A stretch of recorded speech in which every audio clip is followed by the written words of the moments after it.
Hello everyone. इस video में बात करने वाले हैं 67वीं बीपीएससी के मॉक टेस्ट का सेट नंबर 7। आई होप कि फ्रेंड्स इससे पहले कि आपने बाकी के सेट्स को ज़रूर लगाया होगा, नहीं लगाया तो प्लेलिस्ट में जाकर के सारे सेट्स को लगाइए। बिल्कुल एग्जाम्स के पैटर्न पे सारे क्वेश्चंस को हम लोग कर रहे हैं, तो आपको काफ़ी अच्छा लगेगा। आप ज़रूर सेट सॉल्व कीजिए। तो आज की इस वीडियो में आपको 40 MCQ देखने को मिलेगा, जो कि इससे पहले आपका जो होमवर्क दिया गया था उसी के बेस पे सारे क्वेश्चंस को अरेंज किया गया। तो चलिए बिना टाइम को वेस्ट किए वीडियो को शुरू करते हैं। देखिए, फर्स्ट क्वेश्चन ये कह रहा है कि अकबर ने गुजरात को मुग़ल साम्राज्य में कब मिलाया था। अकबर ने गुजरात को मुग़ल साम्राज्य में कब मिलाया था। Right answer will be option C 1572। यहाँ पे ऑप्शन सी को टिक करेंगे। सेकंड क्वेश्चन कह रहा है कि निम्न में कौन सही सुमेलित है। तो यहाँ पे बताइए कि कौन सही तरीके से मैच किया गया, क्या होगा राइट आंसर। तो इस प्रश्न का करेक्ट आंसर क्या होगा। हम यहाँ पे देखें तो सभी के सभी बिल्कुल सही तरीके से मैच किया गया। राइट आंसर ऑप्शन ई को टिक कर सकते हैं। एक या एक से अधिक, ऑप्शन ई को टिक करेंगे। सभी के सभी बिल्कुल सही तरीके से मैच किया गया। थर्ड क्वेश्चन को पढ़िए और बताइए राइट आंसर क्या होना चाहिए। कि निम्नलिखित कथनों को पढ़िए और यहाँ पे आपको सही कथन चुनना है। ठीक है, तो बताइए यहाँ पे सही आंसर हमारा क्या होना चाहिए। पहला पॉइंट कह रहा है कि जफ़र खान 1407 में गुजरात का स्वतंत्र सुल्तान बना। बिल्कुल सही है, इसमें कोई दिक्कत नहीं है। जफ़र खान जो कि सुल्तान मुजफ्फर खां की उपाधि धारण कर 1407 में गुजरात का स्वतंत्र सुल्तान बना था। साथ ही साथ यहाँ पे पढ़ सकते हैं कि जफ़र खान ने मालवा के राजा को पराजित कर उसकी राजधानी धार पर कब्जा कर लिया था। ये भी सही है। अहमद शाह ने अहमदाबाद नगर की स्थापना की और उसे अपनी राजधानी बनाई। ये भी सही है। अहमद शाह प्रथम ने सिद्धपुर में मंदिरों को नष्ट करवाया और हिंदुओं पर जजिया कर भी लगाया था।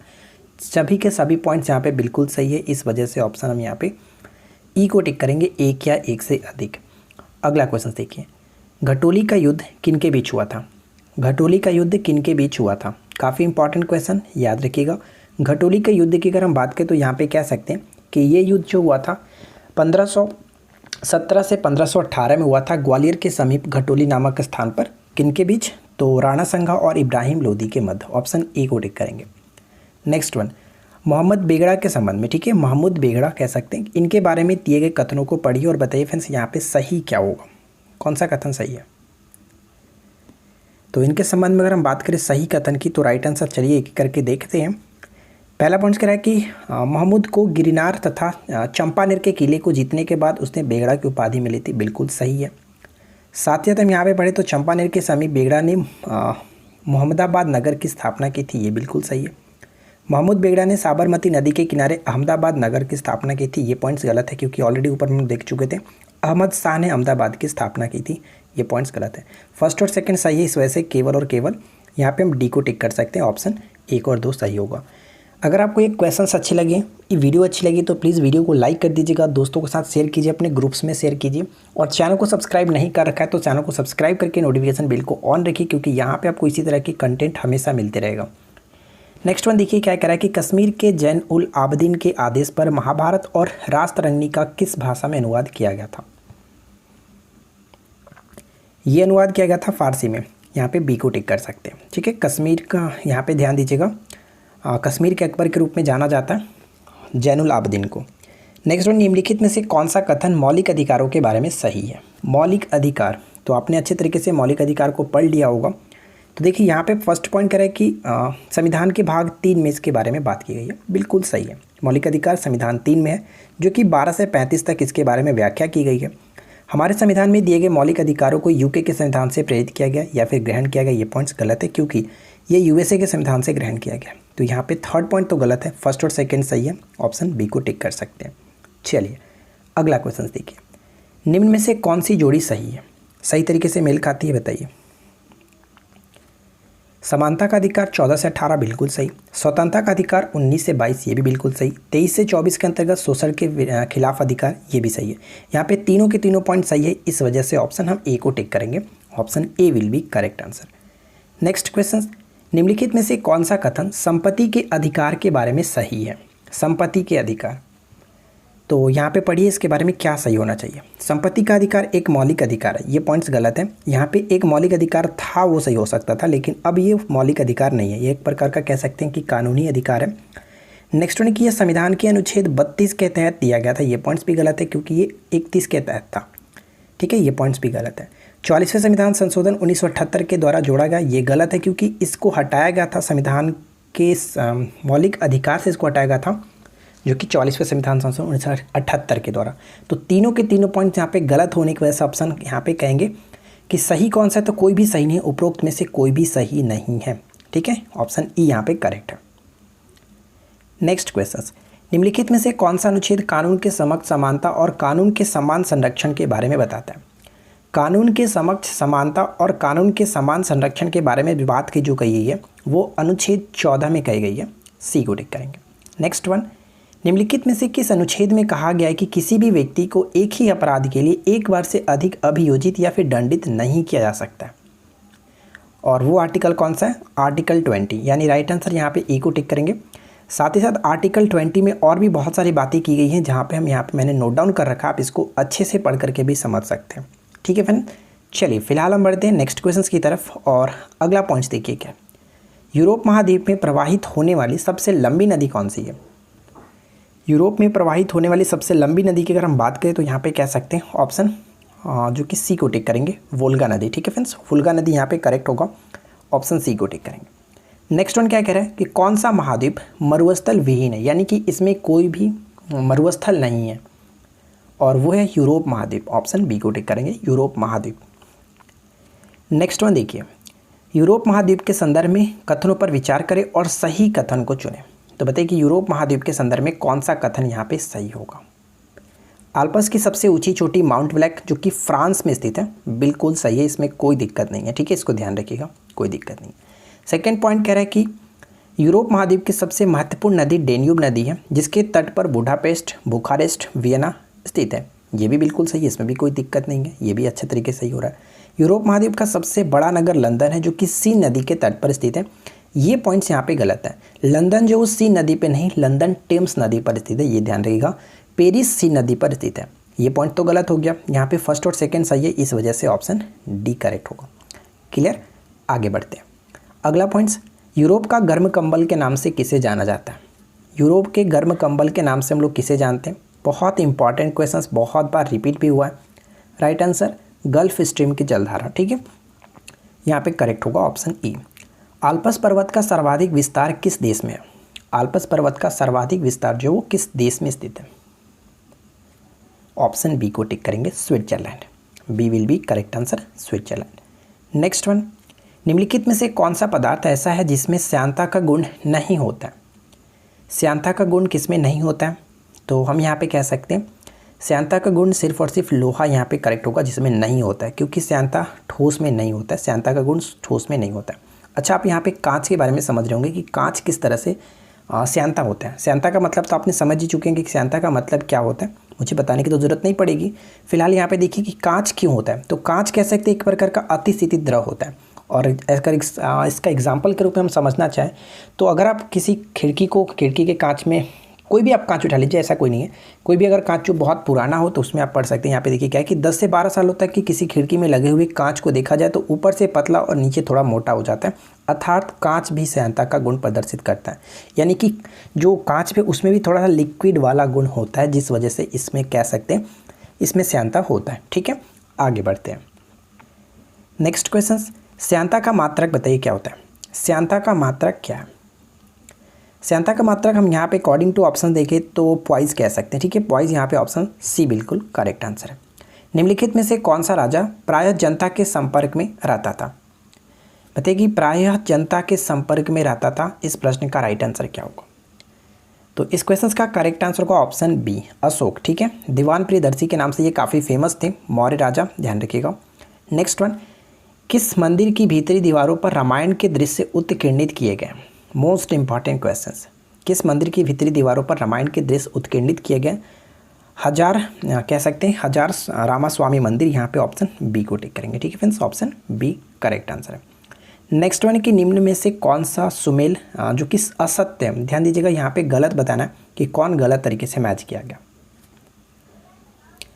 तो यहाँ पे देखिए, अगर हम बात करें सभी पॉइंट्स को देखते हुए तो करेक्ट आंसर हम यहाँ पे ऑप्शन डी को टिक करेंगे, जो कि गलत है। यानी कि जफ़र खां, जैसे हम लोगों ने देखा था, जफ़र खां सुल्तान मुजफ्फर खां की उपाधि धारण कर 1407 में ये गुजरात का स्वतंत्र शासक बना था। तो यहाँ पे मालवा का स्वतंत्र तो ये नहीं कह सकते, इस वजह से ये पॉइंट्स हमारा गलत है। D will be correct answer. ठीक है, बाकी में कोई दिक्कत नहीं, आप इसको अच्छे से याद रख सकते हैं।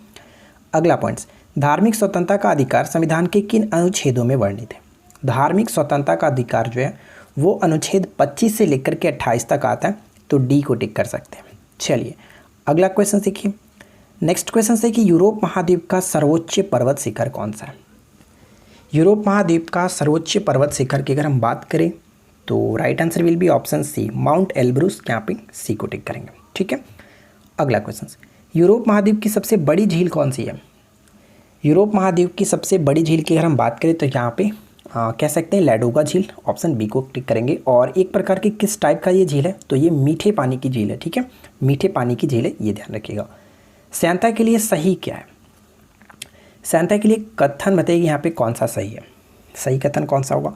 तो कह सकते हैं कि पदार्थों की बहने की प्रकृति का विरोध करने का जो गुण होता है तो उसी को कहते हैं, यानी कि परतों के बीच उन जो लेयर होते हैं उनके लेयरों के बीच लगने वाला जो घर्षण होता है उन्हीं को हम कहते हैं सैंता। ठीक है, तो यहाँ पे सिर्फ और सिर्फ अगर देखें ऑप्शंस तो ए करेक्ट होगा, ऑप्शन ए को टिक करेंगे, कोई दिक्कत नहीं है। साथ ही साथ इसका जो कि थोड़ा सा मैंने एक्सप्लेनेशन लिख दिया, आप इसको भी पढ़ करके समझ सकते हैं कि जब किसी द्रव की विभिन्न परतों एक दूसरे पर फिसलती है या फिर फिसलने का प्रयास करती है तो उनकी परतों के मध्य एक स्पर्श रेखीय घर्षण बल कार्य करता है, तो परतों को आपस में फिसलने की गति का विरोध करता है। तरल के इस गुण को हम लोग श्यान बल कहते हैं और इस तरल के इस गुण को श्यानता कहा जाता है। ठीक है, तो इसको आप अच्छे तरीके से समझ लीजिएगा। एक्चुअली ये सिर्फ और सिर्फ एक प्रकार का घर्षण होता है जो कि दो परतों के बीच लगता है, उन्हीं परतों में, यानी कि दो जो लिक्विड है या फिर गैसेस है, तो ये आपको याद रखना है। नेक्स्ट वन है कि लोहे की सुई पानी की सतह पर तैरती है, इस परिघटना का कारण क्या है? लोहे की सुई पानी की सतह पर तैरती है, इसका कारण होता है पृष्ठ तनाव। ठीक है, surface tension, option C correct है। नेक्स्ट वन, द्रव की बूंद द्वारा सिकुड़ने तथा न्यूनतम आयतन ग्रहण करने की प्रवृत्ति निम्नलिखित में से किस गुण के कारण होती है? तो ये भी गुण होता है सेम टू सेम वही आपका पृष्ठ तनाव ही होता है, तो यहाँ पर भी ऑप्शन ए को टिक करेंगे, पृष्ठ तनाव।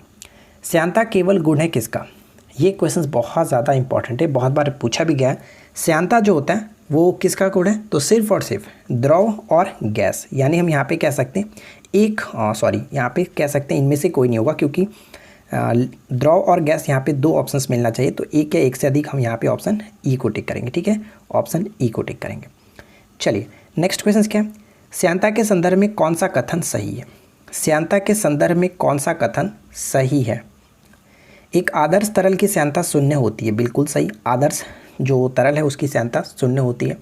एक्चुअली में मुझे नहीं लगता है कि ऐसा कोई लिक्विड होगा जिसकी श्यानता शून्य के बराबर हो, आदर्श हो, क्योंकि सभी लिक्विड या फिर सभी गैसेस के कुछ ना कुछ तो होता ही होगा। नेक्स्ट वन क्या है कि गैसों में श्यानता द्रवों की तुलना में बहुत कम होती है, बिल्कुल सही है कि जो गैसों में जो श्यानता होती है, यानी कि जो उनके परत के बीच विरोध होता है, घर्षण होता है, वो द्रवों की तुलना में काफ़ी कम होता है, बिल्कुल सही है। ताप बढ़ने पर द्रव की श्यानता घट जाती है परंतु गैसों की बढ़ जाती है। ये पॉइंट्स बहुत ज़्यादा इंपॉर्टेंट होगा, इसको याद रखिएगा। तो यहाँ पे तीनों के तीनों कथन सही है, इस वजह से ऑप्शन डी को टिक करेंगे, सभी 1, 2, 3। चलिए अगला क्वेश्चन, वेंटूरीमीटर का प्रयोग किया जाता है किस कारण से, किस यंत्र के रूप में इसका हम लोग प्रयोग करते हैं वेंटूरीमीटर का? तो ध्यान रखिएगा वेंटूरीमीटर का प्रयोग नली में द्रव के प्रवाह की दर को मापने के लिए करते हैं, सी यहाँ पे करेक्ट आंसर है। नेक्स्ट वन, जो जीव अपने आप को परिस्थितियों के अनुसार परिवर्तित कर देते हैं, प्रकृति की यह घटना क्या कहलाती है? तो प्रकृति की यह घटना प्राकृतिक चयन कहलाता है, सी को टिक करेंगे, option C. Next question, Darwin का सिद्धांत क्या बतलाता है? डार्विन का सिद्धांत क्या बताता है? तो यहाँ पे कह सकते हैं कि डार्विन का सिद्धांत सरल जीवों से जटिल जीवों का निर्माण, ठीक है, सरल जीवों से जटिल जीवों का निर्माण के बारे में बताता है, ए करेक्ट है। जैव विकास के संबंध में बताइए कि सर्वाधिक प्रसिद्ध कौन सा है? कौन सा वाद सर्वाधिक प्रसिद्ध माना गया? जैव विकास के संदर्भ में डार्विनवाद को सबसे सर्वाधिक प्रसिद्ध माना गया, ए करेक्ट है। नेक्स्ट वन क्या है कि वैसे जीव जो आपस में प्रजनन कर जैसे अपने जैसे संतान उत्पन्न करते हैं क्या कहलाते हैं? वैसे जीव जो आपस में प्रजनन कर अपने जैसे संतान उत्पन्न करते हैं क्या कहलाते हैं? तो इनको हम लोग एक प्रजाति के रूप में जानते हैं, ऑप्शन बी करेक्ट होगा, एक प्रजाति। नेक्स्ट वन की मनुष्य और गाय का अग्रपाद आपस में क्या है? मनुष्य और गाय के अग्रपाद आपस में क्या होते हैं? देखिए सबसे पहले अगर हम बात करें यहाँ पे राइट आंसर होगा ऑप्शन ए समजात अंग। तो समजात अंग क्या होता है? समजात अंग आपको ध्यान रखना है कि ऐसे अंग जो विभिन्न कार्यों के लिए तो उपयोजित कह सकते हैं कि हो जाने के कारण काफ़ी असमान दिखाई पड़ता है, यानी कि दोनों में डिफरेंसेस बहुत ज़्यादा होता है, लेकिन उनकी मूल रचना एवं भ्रूणीय जो परिवर्धन होता है उसमें यानी कि जो कार्य करना है उसके अकॉर्डिंग अगर हम देखें तो देखने में वो मूल रचना में वो एक दूसरे से समान होते हैं, परिवर्धन में समान होते हैं, तो उस टाइप को कहते हैं ये समजातक। अकॉर्डिंग टू अगर हम यहाँ पे समझे, अगर समजातक का ऑप्शन के थ्रू समझे तो बिल्ली का पंजा आप समझ सकते हैं, बिल्ली का पंजा और मनुष्य का हाथ, ठीक है। तो ये एक प्रकार का इसका उदाहरण भी हो सकता है। चलिए फिलहाल बढ़ते हैं नेक्स्ट क्वेश्चन की तरफ। और अगला क्वेश्चन देखिए, अशोक के शिलालेखों में प्रयुक्त भाषा कौन सी है? अशोक के शिलालेखों में प्रयुक्त जो भाषा है वो कह सकते हैं कि प्राकृत भाषा, बी करेक्ट है। नेक्स्ट वन, उत्तरांचल यानी उत्तराखंड में अशोक का एक शिलालेख स्थित है, कहाँ पे? उत्तराखंड में अशोक का एक शिलालेख कालसी में, बी को टिक करेंगे, कालसी। अगला क्वेश्चन, सांची का स्तूप किसने बनवाया था? बताइए सांची का स्तूप किसने बनवाया था? तो राइट आंसर क्या होगा? ऑप्शन हम ई को टिक करेंगे, उपरोक्त में से कोई नहीं, क्योंकि सांची का स्तूप अशोक के द्वारा निर्माण किया गया था, ई करेक्ट होगा। अशोक के शिलालेखों को पढ़ने का प्रथम अंग्रेज कौन था, यानी पढ़ने वाला प्रथम अंग्रेज कौन था, सफलता किसने प्राप्त की थी? 1837, आपने ये डेफिनेटली पढ़ा होगा, 1837 में जेम्स प्रिंसेप, ठीक है, जेम्स प्रिंसेप ने सर्वप्रथम शिलालेखों को पढ़ने में सफलता हासिल की थी, डी को टिक करेंगे। देखिए फ्रेंड्स, लास्ट क्वेश्चन ये कि कलिंग युद्ध का विजय तथा क्षत्रियों का वर्णन अशोक के किस शिलालेख में किया गया? One of the most important questions. Kalinga युद्ध से संबंधित जो शिलालेख है इनका 13वां शिलालेख है, डी को टिक करेंगे, ठीक है, यहाँ पे ऑप्शन डी को टिक करेंगे। तो उम्मीद करते हैं कि आपने 40 क्वेश्चंस में से काफ़ी अच्छी स्कोरिंग कर ली होगी। नीचे कमेंट्स करके बताइए आउट ऑफ 40 से आपकी स्कोरिंग क्या रही। आज का क्वेश्चन आपको कैसा लगा नीचे कमेंट्स करके जरूर बताइएगा। तो एक छोटा सा इन्फॉर्मेशन मैं आपको और दे दूं, अगर आप इसके बारे में और भी डिटेल्स में हमारे साथ जो कि सेट लगाना चाहते हैं, अगर आप एसआई की तैयारी कर रहे हैं या फिर बीपीएससी की प्रिपरेशन कर रहे हैं, तो बीपीएससी के लिए आपका करंट अफेयर्स हमारे एप्लीकेशन पे चल रहा है। 67वें बीपीएससी के लिए पूरा करंट अफेयर्स अच्छे तरीके से कराया जा रहा है। अगर आप एसआई के लिए प्रिपरेशन कर रहे हैं तो भी आप करंट अफेयर्स को ज्वाइन कर सकते हैं। साथ ही साथ अलग से मैं आपको बता दूं कि एसआई के लिए हमारा पूरा अच्छे तरीके से टारगेट बैच चल ही रहा है हमारे एप्लीकेशन पे, जहाँ के आप वहाँ पे भी ज्वाइन हो सकते हैं। मंथली बैचेज है, काफ़ी कम कीमत पे आपको अच्छी मटेरियल्स प्रोवाइड कराई जाती है। तो अगर आप इंटरेस्ट रखते हैं तो इस वीडियो के नीचे डिस्क्रिप्शन में हमारे एप्लीकेशंस की लिंक है, आप वहाँ पे जा करके हमारे साथ जुड़ सकते हैं। तो आज की इस वीडियो में इतना ही, मिलते हैं नेक्स्ट क्लास में। Thanks for watching, keep watching, keep learning, have a good day.